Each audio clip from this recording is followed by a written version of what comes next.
got somebody here. All right. What would be good, since you all are here, why don't y'all get your hands? He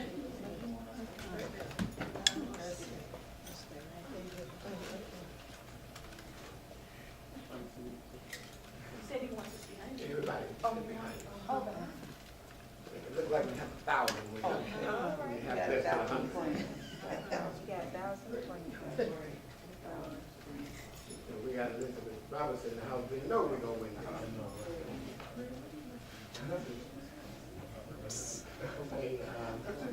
Okay,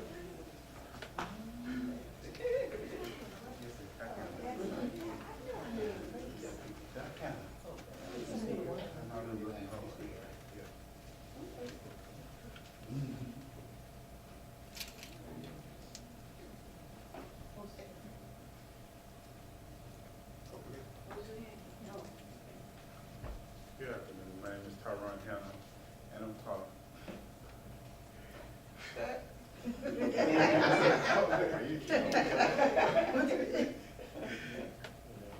Oh, my name is Tyron Hanna, and I'm from Drive for a Change in the Palm Beaches. I'm here to introduce a couple guys that talk to say something positive about the community.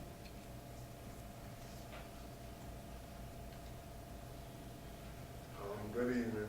Danny Barnett, just state the name. But the issue of gun violence, you know, with the holidays and it seems every year we have holidays, either summertime, it's a situation with gun violence. Just what I do, reach out to the youth, you know, at Firehouse Park a few years ago, started a chance with sports basketball. And through that outlet, over the years, you know, with that team, certain people in the area doing drugs, gang activity, it dispersed. You know, they had respect for what was going on with the kids. You know, if we had guidance for a lot of these younger youth, I mean, we really get to what it takes, and I stay preaching with, it takes a village to raise a child. You know, if we reach out back to these youth and guide them, and it's really letting them know, you know, some of the things that were in the streets through the music, whatever they may be viewing through the media, you know, the hustle in the streets not there how it used to be. You know, they can't drop out of school and see money. You know, it's harder trying to live the life of a gangster right now. But far as that shooting and the violence, that's not the way to go. You know, every gangster can tell you they get to an age, every killer gets to an age when they tell you they look back and say it wasn't worth it and they can't go bite. Let's not wait till our future get to that point in that age of late 30s or early 30s saying that it wasn't worth it. Let's get them to the ages where they coming out of elementary and high school early and correct what the media putting out in the industry of music and art or whatever it is they, you know, inspiring. You know, we just reach out to them and it takes a village, you know.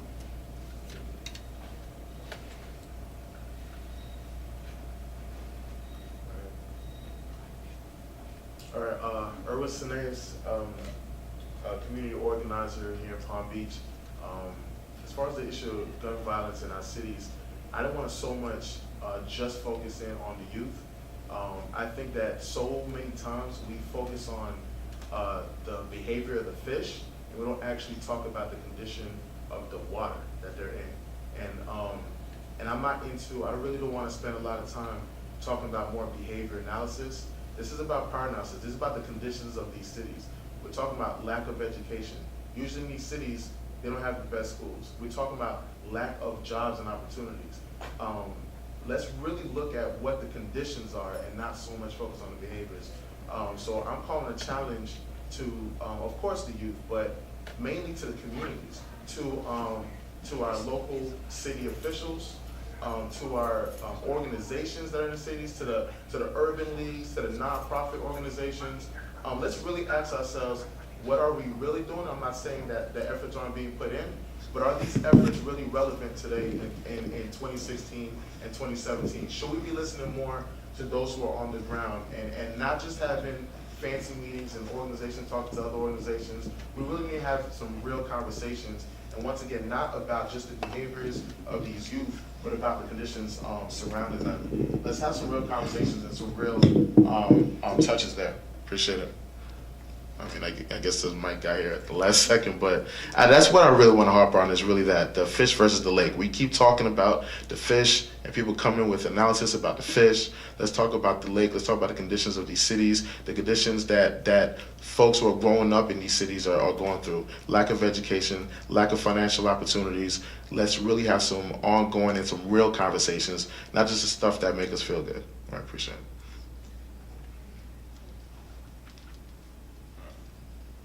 Good evening. My name is Marvell Sappho, and I'm the founder of Living Peace Movement.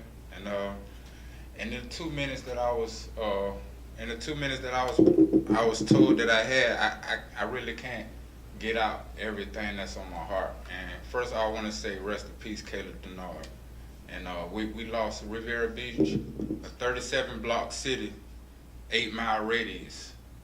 And you know, it's a lot going on in this city, and it's a lot of people that got to be held accountable, from starting with the parents, the root, you know, to city council, to these police officers. You know, we look at these presidential elections and all that, but we, you know, the community, we have to come together as a community and support each other, and we have to learn to pay for our peace and find ways to build visions. You know, without a vision, we all will perish.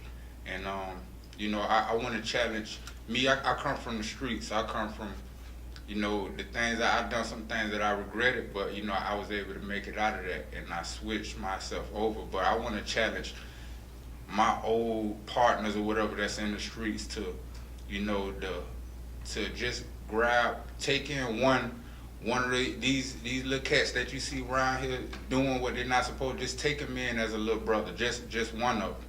You know, help us fund some of these visions that we have, because a lot of visionaries around this community, and we don't have the funds.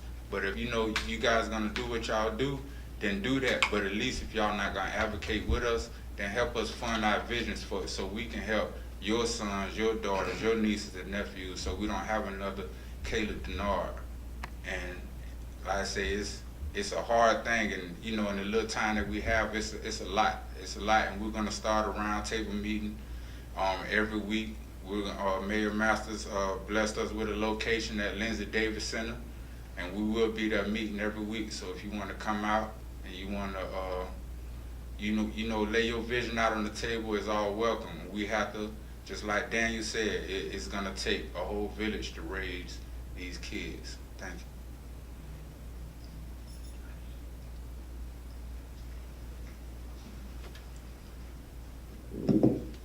I would like to introduce Mayor Masters. Thank you. I'm going to ask our guests behind us to just come closer in, because we want to show that this is a united front. I am thankful to have all of you who are in attendance tonight. First of all, let's give our young people a hand. Let's give our young people. I know that if our problems are going to be solved, they're going to be solved with our youth taking the lead. As in any movement in this country, it was the youth, whether it's the women's right to vote, whether it was the civil rights, whether it was the Vietnam War, the list goes on and on. It wasn't until the young people got involved that brought about the necessary laws and changes in this country. And we have some other guests who are with us tonight. I'd like to, just one by one, briefly, if they would just come and state their name, if they're with any organization, or give a statement. We want to entertain that at this time. We'll start with young lady here. You would like to have something to say and share a second or two with us? Yes, my name is Angel Williams. I'm in the HIV organization and also the American Legion Post 199. Yes, my name is Francine Ralph. I'm with the African American Cultural Arts Organization, and just glad to be a part of the solution.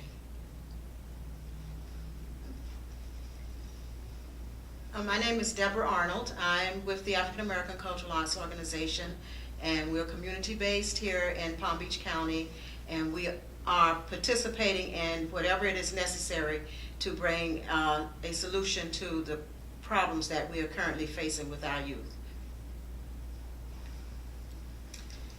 Good afternoon. I'm Elizabeth Robinson. I'm also with the Cultural Arts Organization as well as the Minority AIDS Initiative Network. And I'm delighted to see that our mayor is calling the young people together to ask them, what can we do to assist them? Since it's our problem, they're our children, and it's our fight, we want to be in it. And thank you for calling this meeting, Mayor. Good evening. My name is Leslie Pinder. I'm from Help Agency of Florida, Inc.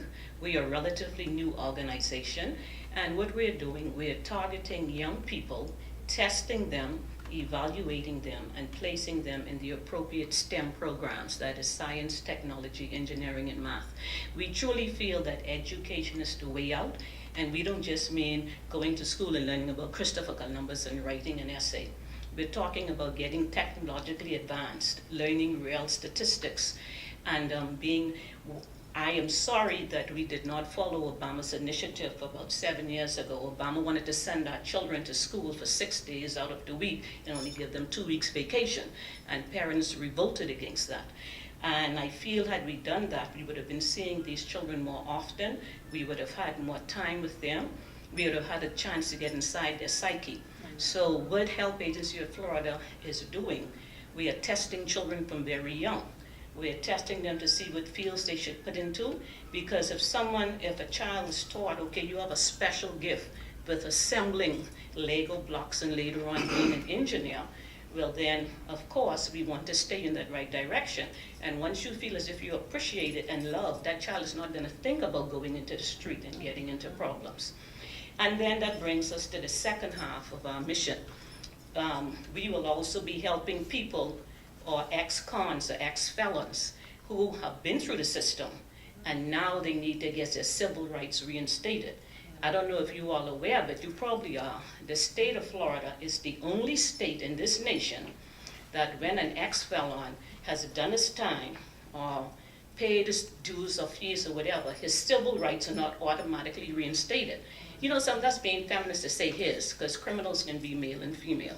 So they actually have to apply to the governor of Florida to get that reinstated, and sometimes it takes a lot of money. By the time you go through your fingerprints and your Florida Department law enforcement report and all the things, it could run into about $300. So we will be doing that also. So you want to catch someone they're very young to stop them from getting into crime, and then after, if they get in trouble and they need to get a chance to truly start over so they can come out and vote, they can be productive for their families. We will be helping them to get their civil rights reinstated. Thank you very much.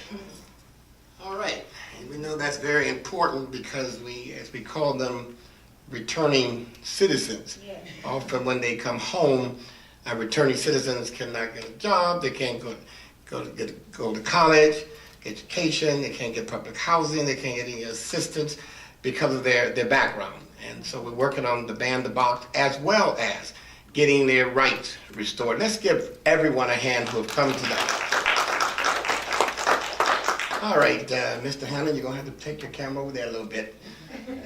We don't want to put your camera around the world.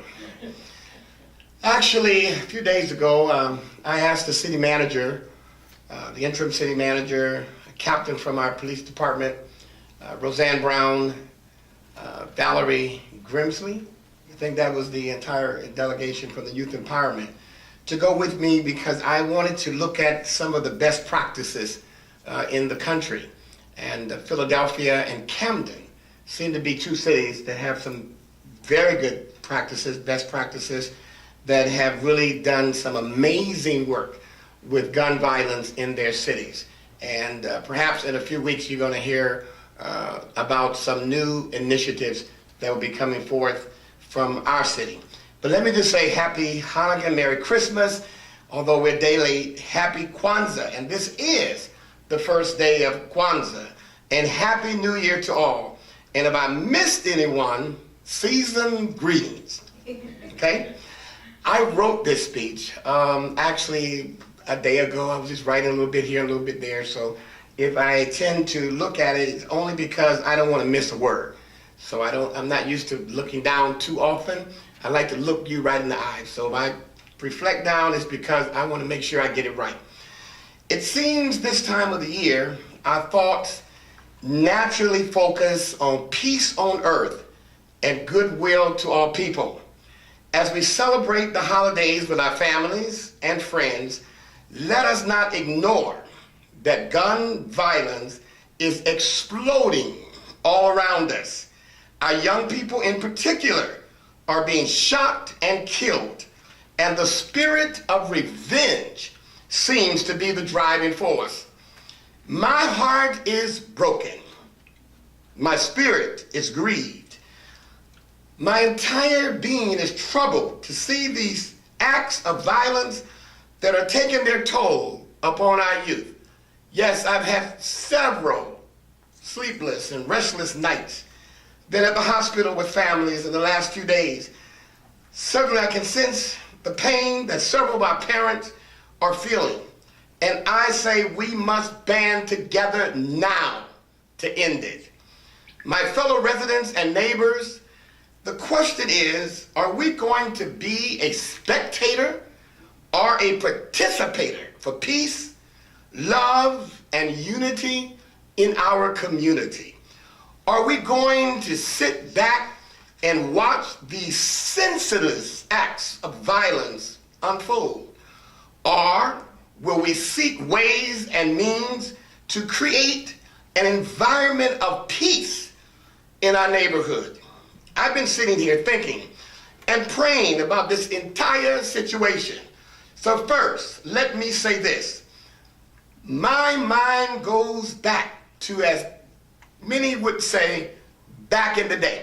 I know Ms. Robinson would say back in the day. That day and time when I was growing up, just a few days ago. But I remember it was a time when we all had a sense of real community. We knew our neighbors. Our neighbors looked after one another, looked after each other's children. We recognized who was a stranger when we saw them on our block. Back in the day, our children had to go to church or Sunday school. It was a day when we respected our parents or expect a backhand at any given moment. Y'all remember that day, right? It was a day where we had to be in by dark. It was a day even when our teachers would bring us home to face our parents. As my mother would say, if we cut up in class, they would send us home. They'd go with us. It was a day where we knew the police officers on the blocks. For many times, they would get out of their cars and play tag football or basketball with us, as several right now are doing with Marvell and Danielle at the park around the corner. Yes, that was the day, back in the day, when the police officers would walk the block and they knew us and we saw them as a welcome force of protectors in our neighborhood. Finally, back in the day, if we did fight, we did not fight to kill. We didn't fight with guns or weapons of mass destruction.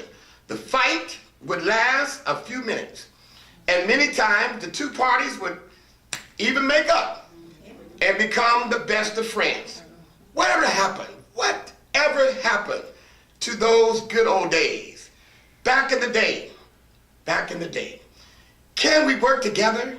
Can't we work together to make a sincere effort to revive and restore the good old days? Restore that sense of real community that we had back in the day. Restore it right here in Riviera Beach, block by block, and every block. Not just in Riviera Beach, but in our neighboring cities as well. I take this moment to suggest that we as parents, as a young man said, the fish in the sea, we as parents and adults, can we not work together to help our community, to help law enforcement and others to take back our streets, to recreate the secure feelings we experienced back in the day? In order to accomplish this, we must include some very important input from one group who can probably help the most, and that's our young people. That's why I've asked them to come tonight, and they're going to be engaged on a week-to-week basis in our neighborhoods, in the parks, all over this city. they're going to help lead this fight. I'm going to support them. You know, they know more than perhaps any other group about the real causes of many of the problems that we are experiencing with gun violence. Will you help? And they're here tonight, and they said, yes, we're going to help. To the parents, grandparents, and I recently became a great-grandparent, I offer the following. 1, please know where your children are at all times. Get to know your children's friends and their friends' parents. 2, try to have adult supervision for your children as much as possible. When you cannot be at home with your children, enroll them, please, in one of our after-school programs, youth empowerment program, or one of our parks and recreation programs. 3, and this is very important, and our parents did this back in the day, continue to inspect your house for anything, and you know what I'm talking about, for anything that does not belong in your house. You might be surprised, but you might find under the beds and even in the cars. 4, very important, the minute that you notice a negative change in your child's behavior or attitude, please seek professional help. Trust me, we can all use some help as we seek to guide our children through these tough and challenging times with drugs and guns seemingly to be all around. You know, I heard one of our foreparents saying that we're not fathers because we can make a baby, but we are fathers when we can take care of a baby. Let me assure you, as I come to a conclusion, law enforcement would use every available resource and more to keep the peace. Can't tell you everything that they're going to do, but just note, the curfew laws of our city, the city of Riviera Beach, will be strictly enforced. Checkpoints and other precautionary and security measures may be implemented. And if I had my way, I'll stop everything moving. Drivers of vehicles who scheme to come into our city from other neighboring communities to shoot and kill our youth and others, be warned. We will take every necessary and legal means to keep you out, point blank. Our entry and exit points will be secured. In other words, our borders. Smile. You might be on candid camera. A good thought to keep in mind is you never know when you might be stopped or searched. So just don't do anything wrong. Then you don't have anything to worry about. In conclusion, if you see anything or hear anything out of the ordinary, please pick up the phone and report it anonymously. Then hang up. Just hang up without any questions asked. We want to protect your identity. The hotline number is 561-845-4123. I repeat, 561-845-4123. Please stay tuned as other announcements will be made in the next few weeks to inform you and to seek your cooperation and support as we all work together, work with the law enforcement, our young people, our community leaders, as we continue actions to stop the violence, start the healing, save our children, and give peace a chance. And remember, we are stronger together. Thank you.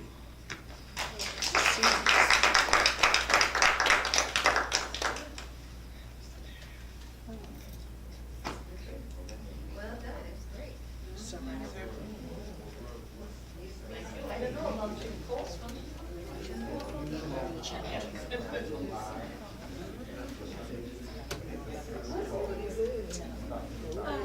They ran something for elections and they're for 10 and they will be right